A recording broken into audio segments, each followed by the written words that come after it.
So earlier today, I got invited to speak at the Exchange. It's a group facilitated by PrairiesCan to collect people from the Southern Alberta region interested in economic development. And in particular, today's topic was how automation is shaping manufacturing in Southern Alberta. I got a chance to do the presentation, but I didn't take any video or photos. The organizer, Brandy Lee, indicated that this was possibly one of the most engaging and interactive sessions she had run so far. So I thought it would be worthwhile to maybe capture this and share it with anyone that cares. So without further ado, I'm going to talk about automation in manufacturing, starting with how our Southern Alberta region compares. So robot adoption is accelerating worldwide. The 2023 global average robot density reached 162 robots per 10,000 manufacturing workers. South Korea is above 1,000 and China is near 470 and rising. Canada ranks 15th at about 225 per 10,000. Competitors are compounding productivity faster than Canada. Now, robots are just the visible tip. Automation ranges from fully automated warehouses to a simple level switch starting and stopping a pump. In Canada, manufacturers that report labor shortages say skilled trades are the hardest roles to fill. That is the exact talent needed to install and maintain automation. Now, large multinationals adopt faster because they have capital and in-house expertise across feasibility, design, implementation, and support. Smaller facilities often sit out because even the first step is unclear and the implementation is expensive. So why can I speak to this and what am I seeing?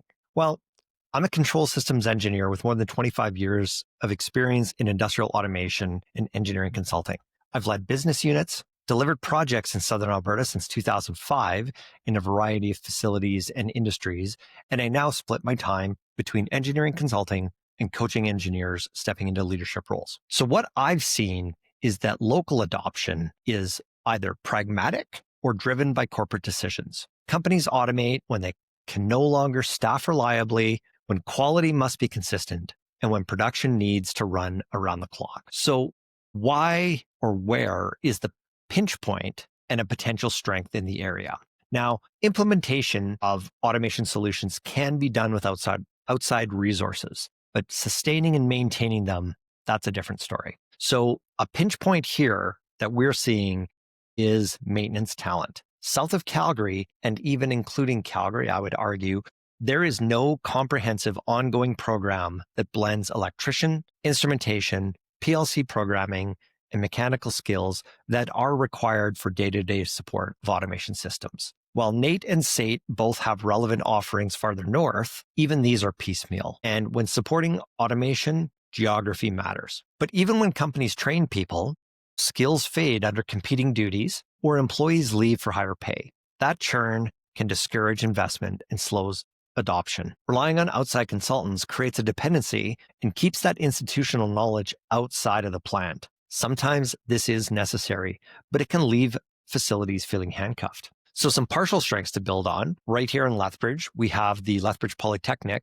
that offers PLC content in some of their other programs and continuing education, and that's a start. Medicine Hat College partnered with JBS a couple of years ago in Brooks to deliver automation modules. It's encouraging, but it's not yet a scaled public program with regular intakes. To be quite honest, I found these two instances on Google, but I had a very hard time on the institution's respective websites of finding anything about these programs. So a significant strength, though, that we have in the region is in the agri-food and energy sectors that position us to convert more primary production into value-added manufacturing. So why should we care, and what does it look like here?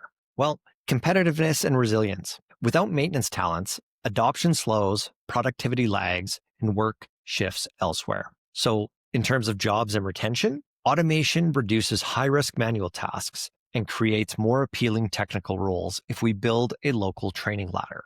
There's also a people opportunity. Replacing the most repetitive and risky tasks and retraining those workers into safer, higher skilled technical roles is a boon. Also, for manufacturers, cost and quality. Automation improves consistency, reduces waste, and steadies throughput.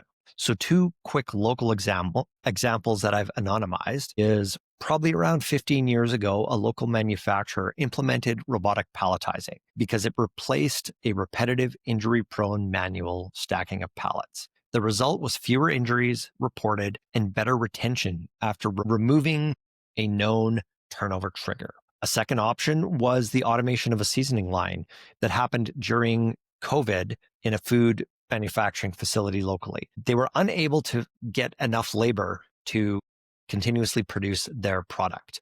And those labor was gappy and variable. So the result through implementing the automation was tighter consistency, less over application of seasoning, which saved money, steadier throughput, and steadier quality. So if we pair adoption with a maintainable talent base, we strengthen small and mid-sized manufacturers, keeping more value in the region and creating more attractive careers. And even when smaller facilities are not ready to start, supporting the larger employers that choose Southern Alberta for growth stabilizes supply chains and creates spillover effects. So what are the roadblocks? Well, as previously mentioned, training and pipelines south of Calgary are fragmented. There's no full pathway that blends the trades and automation skills companies need for daily support. Bits and pieces exist, but not in a complete pipeline.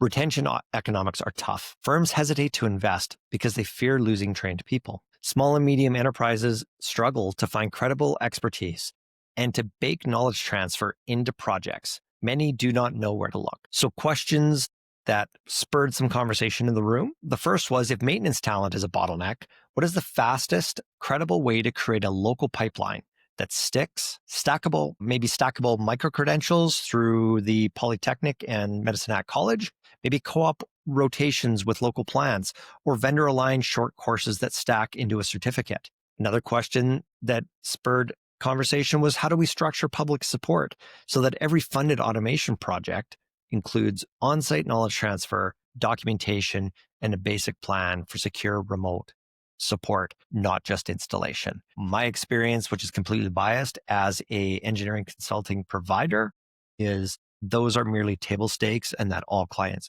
should have that as a part of a handover package, but that's not always the case. And the last question we discussed was, what would a regional expert roster look like that small and medium enterprises could leverage and access to know what assets were available locally and where they can get vetted support with built-in requirements to train in-house personnel. So it was a great conversation, lasted well past our cutoff time. And if you have any thoughts or any questions, I welcome your comments or message me directly. Thanks.